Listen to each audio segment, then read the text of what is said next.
నమస్తే, welcome to Andhraprabha.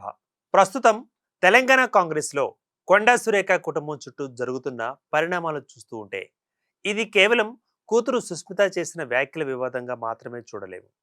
దీని వెనుక పరకాల రాజకీయ ఆధిపత్యం, కొండా కుటుంబ భవిష్యత్తు, కాంగ్రెస్లో వారి స్థానం, రేవంత్ రెడ్డితో ఉన్న సంబంధాలు, ప్రత్యామ్నాయ రాజకీయ మార్గాలపై ఆలోచన, ఈ అన్ని కలిసిన పెద్ద రాజకీయ పరిణామంగా కనిపిస్తోంది. ముఖ్యంగా ఒక విషయం స్పష్టం చేయాలి. కొండా సురేఖ ఏ పార్టీలోకి వెళ్ళబోతున్నారనే అధికారిక ప్రకటన ఇప్పటివరకు రాలేదు. కాబట్టి బీజేపీ, బీఆర్ఎస్, జనసేనలో ఏదో ఒక పార్టీలోకి ఖచ్చితంగా వెళతారని చెప్పడం కంటే ప్రస్తుతం పరిణామాల ఆధారంగా రాజకీయ అవకాశాలపై ఒక విశ్లేషణ చేసే ప్రయత్నం చేద్దాం.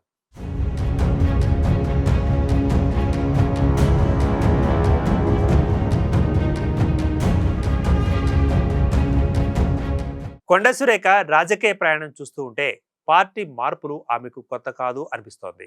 2011లో కాంగ్రెస్కు రాజీనామా చేసి వైసీపీలోకి వెళ్లారు ఆమె. అటు తర్వాత 2013లో టీఆర్ఎస్లో చేరి 2014లో వరంగల్ తూర్పు నుంచి గెలిచారు. 2018లో మళ్లీ కాంగ్రెస్లోకి వచ్చారు. 2023లో కాంగ్రెస్ తరపున గెలిచి రేవంత్ రెడ్డి మంత్రివర్గంలో చేరారు. అంటే ఒక విషయం మాత్రం ఇక్కడ స్పష్టమవుతోంది. కొండా కుటుంబానికి పార్టీ కంటే రాజకీయంగా తమ బలం, తమ ప్రాంతంలో తమ ఆధిపత్యం చాలా కీలకమని. అందుకే ఇప్పుడు కాంగ్రెస్లో పరిస్థితి ప్రతికూలంగా మారితే ప్రత్యామ్నాయాలపై ఆలోచన చేయడం అసాధ్యం కాదు. ఇక కొండా సురేఖ చూపు ఏ పార్టీ వైపు? బీజేపీ వైపా, బీఆర్ఎస్ వైపా, జనసేన వైపా? రేవంత్ రెడ్డి హైదరాబాద్కు వచ్చాక కొండా కుటుంబ భవిష్యత్తు ఎలా మారిపోతుంది? తెలంగాణ కాంగ్రెస్లో ఇప్పుడు ఒక కుటుంబం చుట్టూ రాజకీయ ఉత్కంఠ నెలకొన్నది. ఆ కుటుంబమే కొండా కుటుంబం. మంత్రి కొండా సురేఖ, ఆమె భర్త కొండా మురళి, కుమార్తె కొండా సుస్మిత వీరు. ఇటీవల సుస్మిత చేసిన వ్యాఖ్యలు తెలంగాణ కాంగ్రెస్లో పెద్ద దుమారాన్ని రేపాయి. ముఖ్యమంత్రి రేవంత్ రెడ్డిపై నేరుగా విమర్శలు చేయడం, పరకాల నియోజకవర్గంలో తానే పోటీ చేస్తానని చెప్పడం, కాంగ్రెస్ టికెట్ ఇవ్వకపోతే స్వతంత్ర అభ్యర్థిగా పోటీ చేస్తానని ప్రకటించడం, ఇలా వరుస వ్యాఖ్యలతో కొండా కుటుంబం మరొకసారి రాష్ట్ర రాజకీయాలకు కేంద్రంగా మారిపోయింది. అంతేకాదు, రేవంత్ రెడ్డిపై మరిన్ని ఆరోపణలు ఉన్నాయంటూ వాటిని నేను బయట పెడతానంటూ సుస్మిత హెచ్చరించినట్లు కూడా వార్తలు వచ్చాయి. ఇక్కడే అసలైన ప్రశ్న మొదలవుతుంది. సుస్మిత వ్యాఖ్యలు కేవలం వ్యక్తిగత ఆగ్రహమా, లేక కొండా కుటుంబ రాజకీయ భవిష్యత్తుకు సంబంధించిన వ్యూహాత్మక సంకేతాల? ఇదే ఇప్పుడు తెలంగాణ రాజకీయాలలో చర్చనీయాంశంగా మారింది. తల్లి మాత్రం దూరం జరిగిందా? సుస్మిత వ్యాఖ్యలపై కాంగ్రెస్ క్రమశిక్షణ కమిటీ కొండా సురేఖకు షోకాజ్ నోటీస్ ఇచ్చింది. దానికి సురేఖ ఇచ్చిన సమాధానం కూడా ఆసక్తికరంగానే ఉంది.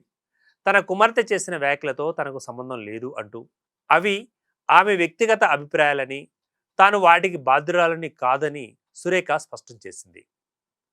ముఖ్యమంత్రి రేవంత్ రెడ్డి పట్ల, కాంగ్రెస్ పార్టీ పట్ల తనకు గౌరవం ఉందని కూడా చెప్పినట్లుగా తెలుస్తోంది. అంటే కూతురు ఒకవైపు, తల్లి మరొక వైపు, లేదా కాంగ్రెస్ అధిష్టానానికి తాను ఇంకా పార్టీతోనే ఉన్నాను అనే సంకేతం ఇవ్వడమా? ఇది రాజకీయంగా చాలా కీలకమైన ప్రశ్న. ఎందుకంటే సురేఖకు ఇప్పుడు మంత్రి పదవి ఉంది కాబట్టి, ఎమ్మెల్యే పదవి కూడా ఉంది కాబట్టి.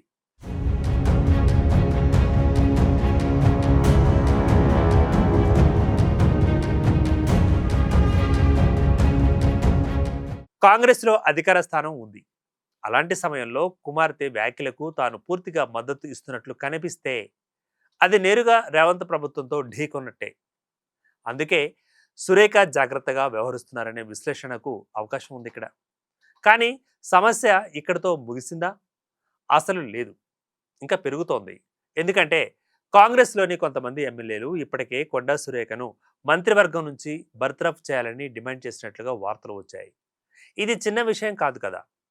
ఒకవైపు క్రమశిక్షణ కమిటీ నోటీసు, మరొక వైపు పార్టీ ఎమ్మెల్యేల నుంచి బర్తరఫ్ డిమాండ్, మరొక వైపు సుస్మిత మాత్రం వెనక్కి తగ్గని వైఖరి. ఇలాంటి పరిస్థితులలో కొండా సురేఖ కాంగ్రెస్లో ఎంతకాలం సౌకర్యంగా ఉండగలరు? మరి రాజీనామా చేస్తారా? ఇది ప్రస్తుతం అత్యంత కీలకమైన ప్రశ్న. సురేఖ మంత్రి పదవికి రాజీనామా చేయడం ఒక విషయం, కానీ ఎమ్మెల్యే పదవికి రాజీనామా చేయడం పూర్తిగా వేరే విషయంగా మారుతుంది. ఎమ్మెల్యే పదవికి రాజీనామా చేస్తే ఉప ఎన్నికకు వెళ్ళడం ఖాయం.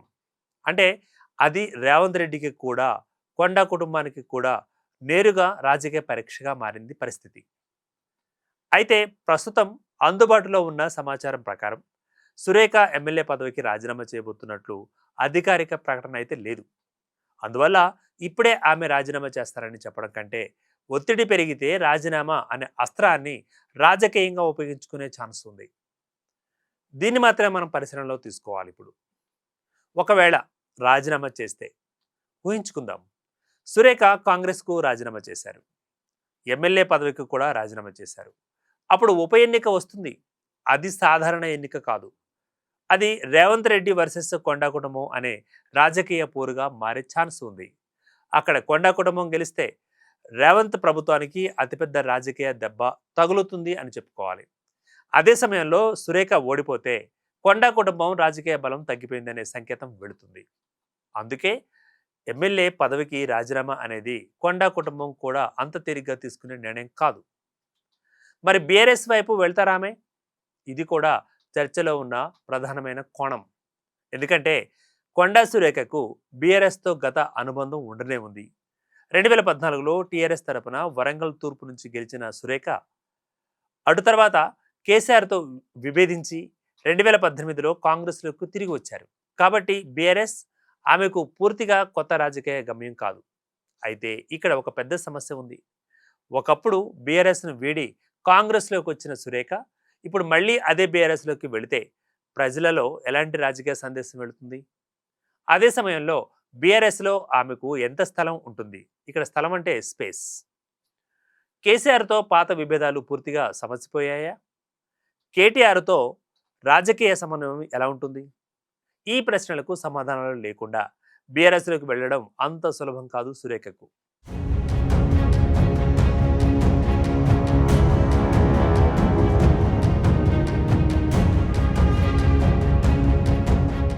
ఇక మరి బీజేపీ కూడా కొండా కుటుంబానికి ఒక ప్రత్యామ్నాయంగా కనిపించవచ్చు. ప్రత్యేకంగా కాంగ్రెస్లో రేవంత్తో రాజకీయ విభేదాలు ముదిరితే బీజేపీ రాష్ట్రంలో ప్రత్యామ్నాయ రాజకీయ శక్తిగా ఎదగాలని ప్రయత్నిస్తున్న నేపథ్యంలో కొండా లాంటి బలమైన ప్రాంతీయ కుటుంబాన్ని ఆకర్షించడం ఆ పార్టీకి కూడా రాజకీయంగా ఉపయోగకరంగా ఉంటుంది. కానీ ఇక్కడ ఒక ప్రశ్న, బీజేపీకి వెళ్ళి కొండా కుటుంబం వరంగల్ ప్రాంతంలో ఎంత మేర రాజకీయ లాభం పొందగలదు అని. మరొక వైపు బీజేపీ అధిష్టానం కూడా ఇప్పటికే ఉన్న స్థానిక నాయకత్వ సమీకరణాలను పరిగణలోకి తీసుకోకుండా నిర్ణయం తీసుకోదు కదా. అందువల్ల బీజేపీ చర్చను పూర్తిగా కొట్టిపారేయలేం. కానీ ప్రస్తుతానికి అది కూడా అధికారికంగా కనిపిస్తున్న ఒక మార్గం అయితే కాదు. ఇక జనసేన, ఇక్కడే ఆసక్తికరమైన అంశం వస్తుంది. కొండా సురేఖకు జనసేన అధినేత పవన్ కళ్యాణ్పై గతంలో సానుకూల వ్యాఖ్యలు చేసిన రికార్డు ఉంది. 2023లో ఆమె టీడీపీ జనసేన పొత్తు అవసరమని వ్యాఖ్యానించారు కూడా. వైసీపీ ప్రభుత్వాన్ని ఓడించడానికి పవన్ కళ్యాణ్ చంద్రబాబుతో కలిసి ఇతర పార్టీలు కూడా పనిచేయాలని ఆమె అప్పుడు తన అభిప్రాయంగా చెప్పారు. అంటే జనసేన గురించి సురేఖకు పూర్తిగా వ్యతిరేక వైఖరి లేదన్నది గత వ్యాఖ్యల ద్వారా స్పష్టమవుతోంది. అయితే ఇక్కడ ఒక ముఖ్యమైన వాస్తవం గుర్తుంచుకోవాలి. 2023లో తెలంగాణ ఎన్నికల సమయంలో జనసేన బీజేపీ కలిసి పోటీ చేశాయి. ఇప్పుడు జనసేన ఆంధ్రప్రదేశ్లో అధికార కూటమిలో కీలక భాగస్వామిగా ఉంది. కాబట్టి తెలంగాణకు చెందిన కొండా కుటుంబం జనసేనలోకి వెళితే అది కేవలం పార్టీ మార్పుగా ఉండదు. తెలంగాణ రాజకీయాన్ని ఆంధ్రప్రదేశ్లోని జనసేన రాజకీయంతో కలిపే కొత్త సమీకరణంగా కూడా చూడాల్సి ఉంటుంది. ఇప్పుడు అదే జరగబోతుందా చూద్దాం. కానీ కొండా సురేఖ జనసేనలోకి వెళతారని చెప్పడానికి ప్రస్తుతం ఎలాంటి అధికారిక ఆధారం అయితే లేదు. అందుకే జనసేనను ప్రస్తుతానికి ఒక రాజకీయ అవకాశంగా మాత్రమే చూడాలి. అసలు కొండా కుటుంబం ఏం కోరుకుంటుంది? ఇక్కడే మొత్తం కథకు కీలకమైన పాయింట్ ఉంది. కొండా కుటుంబం రాజకీయంగా కేవలం మంత్రి పదవి లేదా ఒక ఎమ్మెల్యే టికెట్ కోసం మాత్రమే పోరాడుతుందా? లేక వరంగల్ పరకాల ప్రాంతంలో తమ కుటుంబ రాజకీయ ఆధిపత్యాన్ని కొనసాగించాలి అనుకుంటుందా? సుస్మిత వ్యాఖ్యలను చూస్తే రెండో కోణంలో బలంగా కనిపిస్తోంది. ఆమె పరకాలలో తానే పోటీ చేయాలని, చేస్తానని, తానే గెలుస్తానని సవాల్ చేసింది. టికెట్ రాకపోతే స్వతంత్ర అభ్యర్థిగా పోటీ చేస్తానని చెప్పడం సాధారణ అసంతృప్తి కంటే ఎక్కువ రాజకీయ ఆత్మవిశ్వాసాన్ని సూచిస్తుంది. అంటే కొండా కుటుంబం తదుపరి తరం రాజకీయంగా ముందుకు రావాలనే ప్రయత్నం మొదలు చేసిందా? ఇదే క్రమంలో రేవంత్ రెడ్డి మీద మిమ్మల్ని టార్గెట్ చేశాను అని చెప్పిన తర్వాత మరొకసారి అదే విషయాన్ని మీడియాకు చెప్పడం, ప్లస్ సీల్డ్ కవర్లో సీఎం పేరు మారిపోతుంది జాగ్రత్త అంటూ కూడా ఏకంగా ఒక రాష్ట్ర ముఖ్యమంత్రినే అనడం వైరల్గా మారింది. అంటే కొండా కుటుంబం తదుపరి తరం రాజకీయంగా ముందుకు రావాలనే ప్రయత్నం మొదలు అయిందా అన్నది వినిపిస్తున్న ప్రశ్న.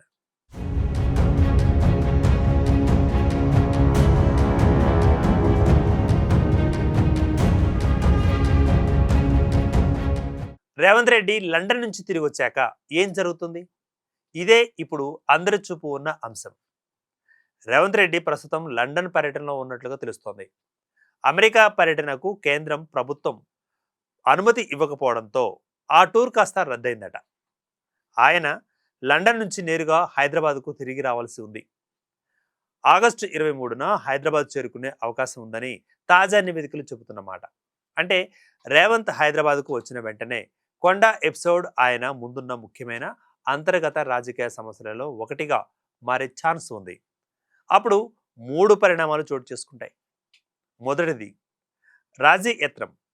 రేవంత్ వర్గం కొండా కుటుంబాల మధ్య చర్చలు జరిగి వివాదాన్ని చల్లార్చే ప్రయత్నాలు జరగవచ్చు. రెండవది క్రమశిక్షణ చర్య. ఇందులో సురేఖకు ఇప్పటికే షోకాజ్ నోటీసు వచ్చింది. పార్టీ దీన్ని సీరియస్గా తీసుకుంటే మరింత కఠిన చర్యలకు వెళ్లే అవకాశం ఉంటుంది. ఇక మూడవది రాజకీయ దూరం పెరగడం. ఇదే జరిగితే కొండా కుటుంబం కాంగ్రెస్లో కొనసాగుతూనే అసంతృప్తి రాజకీయాన్ని కూడా కొనసాగించవచ్చు, లేదా ప్రత్యామ్నాయ పార్టీలతో రాజకీయంగా సంప్రదింపులు ప్రారంభించే అవకాశాన్ని కూడా పరిశీలించవచ్చు. కానీ రేవంత్కు కూడా ఇది ఒక చిక్కుగా చెప్పుకోవాలి. కొండా సురేఖను పూర్తిగా దూరం చేయడం రేవంత్కు కూడా అంత సులభమైన పని కాదు. ఎందుకంటే ఆమెకు సుదీర్ఘ రాజకీయ అనుభవం ఉంది కాబట్టి. వరంగల్ ప్రాంతంలో తనకంటూ ఒక రాజకీయ బలం ఉంది. అదే సమయంలో ఆమెను పార్టీ నుంచి పూర్తిగా దూరం చేస్తే, కొండా కుటుంబం ప్రత్యర్థి పార్టీలో చేరితే, రేవంత్ ప్రభుత్వంపైనే తిరిగి రాజకీయ పోరాటం ప్రారంభిస్తే అది కాంగ్రెస్కు మరింత ఇబ్బందికరంగా మారే అవకాశం. అందుకే రేవంత్ కూడా నిర్ణయం తీసుకునే ముందు రాజకీయ లాభ నష్టాలను లెక్కించే అవకాశం ఉంది. మరి కొండా కుటుంబం వెంటనే పార్టీ మారుతుందా? ఈ ప్రశ్న కూడా అక్కడక్కడ వినిపిస్తోంది. తాజాగా వినిపిస్తున్న పరిణామాల క్రమంలో వెంటనే పార్టీ మారడం కంటే ముందు కాంగ్రెస్తో ఒక చివరి రాజకీయ బేరసారానికి వెళ్లే ఛాన్స్ ఎక్కువగా కనిపిస్తోంది. ఎందుకంటే ప్రస్తుతం సురేఖకు మంత్రి పదవి ఉండనే ఉంది, పార్టీ ఎమ్మెల్యేగా ఉండనే ఉన్నారు, అధికార వ్యవస్థలో ఆమెకు స్థానం ఉంది కదా.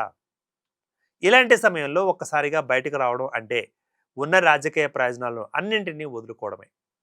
అందుకే మొదటి దశలో కాంగ్రెస్లోనే ఉండి తమ రాజకీయ స్థానాన్ని కాపాడుకోవడం అనే ప్రయత్నం జరగవచ్చు. అది విఫలమైతే తదుపరి అడుగు తదుపరి అడుగు ఏంటంటే, అది బీఆర్ఎస్ కావచ్చు, లేదా బీజేపీ కావచ్చు, లేదా జనసేన కావచ్చు, లేదా ఏ పార్టీకి వెళ్లకుండా స్వతంత్ర రాజకీయ బలం పెంచుకునే ప్రయత్నం కూడా జరగవచ్చు.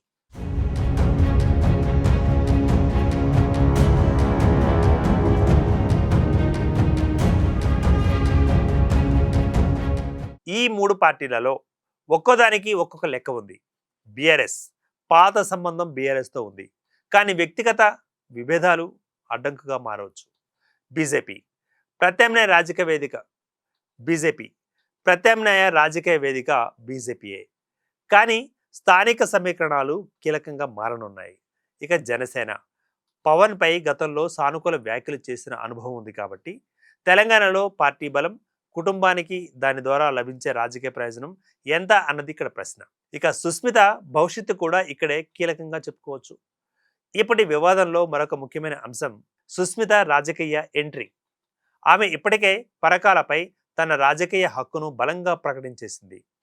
కాంగ్రెస్ టికెట్ రాకపోతే ఇండిపెండెంట్గా ఆయన సరే పోటీ చేస్తాను అన్న వ్యాఖ్యలు కూడా ఆల్రెడీ చేసేశారు. అంటే భవిష్యత్తు రాజకీయాన్ని సురేఖ ఒక్కరే నిర్ణయించే పరిస్థితి కాదు. ఇక కొండా కుటుంబం తదుపరి రాజకీయ ముఖం సుస్మితే కావచ్చా? అదే జరిగితే రేవంత్ వర్సెస్ కొండా కుటుంబం పోరాటం వ్యక్తిగత విభేదాన్ని దాటి తరాల రాజకీయ పోరుగా మారే ఛాన్స్ ఉంది. కొండా సురేఖ కాంగ్రెస్ను వెడతారా అన్నది మరొక ప్రశ్న.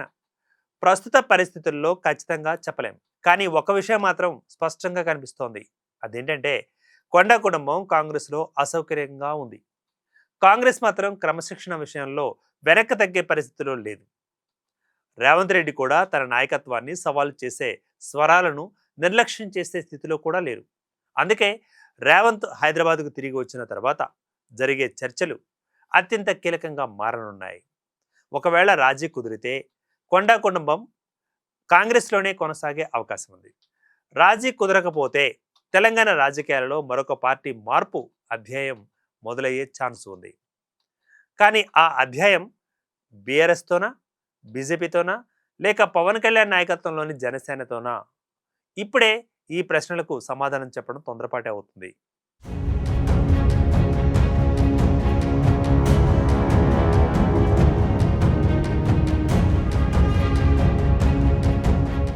గత రాజకీయ చరిత్రను చూస్తే ఒక విషయం మాత్రం స్పష్టమవుతోంది. కొండా కుటుంబం రాజకీయంగా ఖాళీగా కూర్చునే కుటుంబం అయితే కాదు. అధికారంలో ఉన్న, ప్రతిపక్షంలో ఉన్న తమ రాజకీయ స్థానం కోసం పోరాడడం వారి రాజకీయ శైలిలో కనిపిస్తూ ఉంటుంది. అందుకే రేవంత్ హైదరాబాద్కు వచ్చిన తర్వాత కొండా సురేఖకు షోకాజ్ నోటీస్పై ఎలాంటి నిర్ణయం వస్తుంది? సురేఖ మంత్రి పదవిలో కొనసాగుతారా? కాంగ్రెస్ అధిష్టానం ఆమెపై క్రమశిక్షణ చర్యలు తీసుకుంటుందా? సుస్మితకు కాంగ్రెస్లో రాజకీయ భవిష్యత్తు ఉంటుందా? పరకాలలో రేవూరి ప్రకాష్ రెడ్డి వర్సెస్ కొండా కుటుంబ పోరు మరింత ముదిరిపోతుందా? చివరకు కొండా కుటుంబం కాంగ్రెస్ గూటిలోనే ఉంటుందా, లేక కొత్త రాజకీయ గూటిని వెతుక్కుంటుందా? ఈ ప్రశ్నలకు సమాధానం రాబోయే కొద్ది రోజుల్లోనే తేలే అవకాశం ఉంది. ప్రస్తుతం మాత్రం కొండా కుటుంబం పార్టీ మారుతుందనే కంటే కాంగ్రెస్లో తమ రాజకీయ స్థానం కోసం చివరి దశ వరకు పోరాడే అవకాశమే ముందుగా కనిపిస్తోంది. రేవంత్ రెడ్డి హైదరాబాద్కు తిరిగి వచ్చిన తర్వాత తీసుకునే నిర్ణయమే ఈ కథకు తదుపరి మలుపు అని చెప్పుకోవాలి. Keep watching for more updates. Andhraprabha.